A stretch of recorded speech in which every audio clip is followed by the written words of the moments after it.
Garuda Express, an international courier service.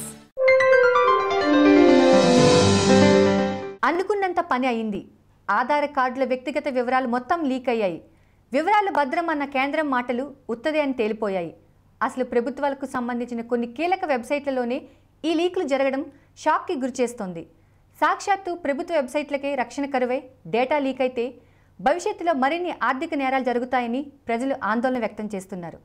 ఆ వివరాల్లో మీ పేరు ఉండొచ్చు, చూడండి. సుప్రీంకోర్టు వారిస్తున్నప్పటికీ అన్నిటికీ ఆధార్ తప్పనిసరి అని ప్రభుత్వాలు చెప్తున్నాయి. అయితే ఆధార్తో సమర్పించిన సమాచారానికి భద్రత కల్పించడంలో విఫలమవుతున్నట్లు ఆరోపణలు వస్తున్నాయి. కోట్లాది మందికి సంబంధించిన వ్యక్తిగత వివరాలకు రక్షణ కరువైందని ఓ అధ్యయనంలో వెల్లడైంది. వ్యక్తిగత సమాచారాన్ని భద్రపరిచేందుకు తగిన ఏర్పాట్లు లేనట్లు తెలుస్తోంది.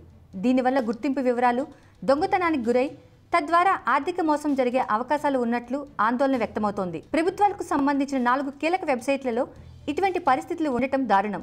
Centre for internet and society ప్రభుత్వ వెబ్సైట్లను విశ్లేషించి ఓ నివేదికను రూపొందించింది. 13 కోట్లకు పైగా ఆధార్ సంఖ్యలు, వాటికి సంబంధించి వ్యక్తిగతంగా గుర్తించగలిగిన సమాచారం వెబ్సైట్లలో అందుబాటులో ఉందని తెలిపారు. ఆధార్ సమాచార భద్రతా చర్యలు, ఆధార్ నెంబర్లతో సున్నిత వ్యక్తిగత ఆర్థిక సమాచారం బహిరంగంగా అందుబాటులో ఉండటం అనే శీర్షికతో ఈ నివేదికను విడుదల చేశారు. వీరు తమ విశ్లేషణ కోసం వినియోగించిన 4 ప్రభుత్వ portals national social assistance programme, national rural employment guarantee scheme, Andhra Pradesh ప్రభుత్వం అమలు చేస్తున్న చంద్రన్న బీమా పథకం, అదే రాష్ట్రానికి చెందిన గ్రామీణ ఉపాధి హామీ పథకంలో రోజువారీ ఆన్లైన్ పేమెంట్ల వివరాలు వెబ్సైట్, బ్యాంకు లావాదేవీలు, చెల్లింపుల కోసం ఆధార్ను ఉపయోగిస్తున్న ప్రధాన ప్రభుత్వ పథకాలను అధ్యయనం చేసినట్లు ఈ నివేదిక పేర్కొంది.